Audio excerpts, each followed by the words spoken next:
The US has agreed to a 2-week ceasefire with Iran. President Donald Trump says that he's suspending bombing of Iran for 2 weeks. In fact, the condition is that Tehran completely reopens the Strait of Hormuz, and the 2-week period would be used to negotiate a larger agreement to potentially end the war. Trump even says that it is a double-sided ceasefire, and this while Iran has also agreed to the pause. Foreign Minister Abbas Araghchi has confirmed that Iran will halt attacks if attacks against it stop. He's also gone on to say that safe transit in Strait of Hormuz will be possible for 2 weeks by coordination with Iranian armed forces. According to a White House official, Israel has also agreed to the ceasefire and will also suspend its strikes. The same official said that the ceasefire will come into force when Iran opens the Strait of Hormuz. Notably, the US military has already paused strikes inside Iran. Earlier, President Donald Trump took to his Truth social to announce the 2-week pause. The post came just 2 hours before his deadline to start catastrophic attacks against Iran. In his post, Trump added that they are very far along a definite agreement concerning long-term peace with Iran and that peace in West Asia as well, adding that US has also received a 10-point proposal from the Iranian side and believes it is a workable basis on which to negotiate. US President even went on to claim that almost all of the various positions, the points of past contention have been agreed to between the US and Iran. However, a 2-week period will allow the agreement to be finalized and be agreed upon. The announcement even came after Pakistan made a last-minute proposal to avert massive US attacks on Iran. The latter has said that negotiations with US will be held in Islamabad to finalize details. Iran also says that talks will begin Friday, April 10th and may be extended if both sides agree to the same.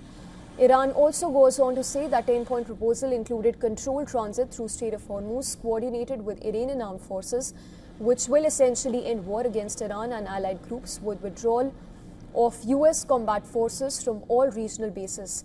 Iran even says that talks with US do not mean end of war and that it will only accept war's conclusion once details are finalized in line with the 10-point plan that's been presented to President Trump by Pakistan. And as we speak, Shivan, my colleague, has been tracking all the latest. Shivan, as we speak, alerts and sirens are sounding across the Gulf and the Israel. Take us through the latest that you're tracking.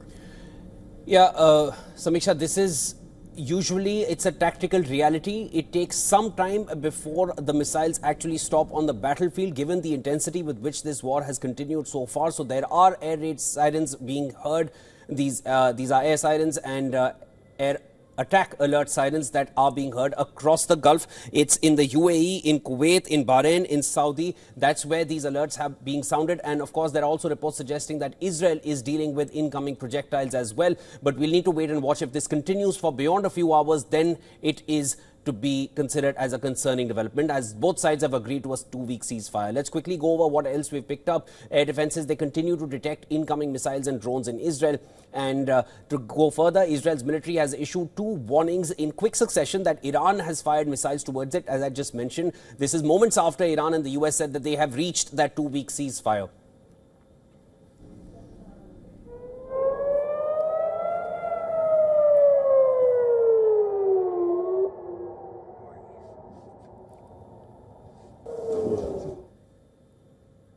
And blasts were heard from Jerusalem and Jericho on the occupied West Bank as well. The Israeli military told people in the areas affected by the incoming missile warnings to seek safety in bomb shelters. So that's where things stand for Israel. Let's quickly look at what's happening in the UAE. And along with that, also Saudi Arabia. They've also sounded warnings to alert of a potential danger. So that is what that warning is. It's across the Gulf in other nations as well, because before the ceasefire was announced, other Gulf countries also reported attacks. These were continuing. Qatar said that 4 people had been hurt by falling missile debris, including a child, after Iran launched a barrage of projectiles.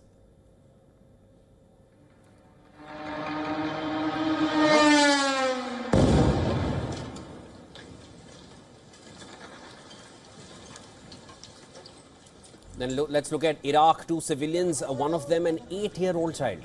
They were killed when a projectile crashed into their home in Baghdad, causing a fire According to reports, this is what we picked up. 3 other civilians, including a woman, were wounded in the western Amiria district of the Iraqi capital. So that's where things stand as of now. Samiksha, the hostilities are continuing, but the ceasefire has been announced. We'll have to wait. It'll take a few more, maybe 1 or 2 more hours to finally see a complete cessation of hostilities across the regions which have taken immense fire throughout the course of these last 6 weeks.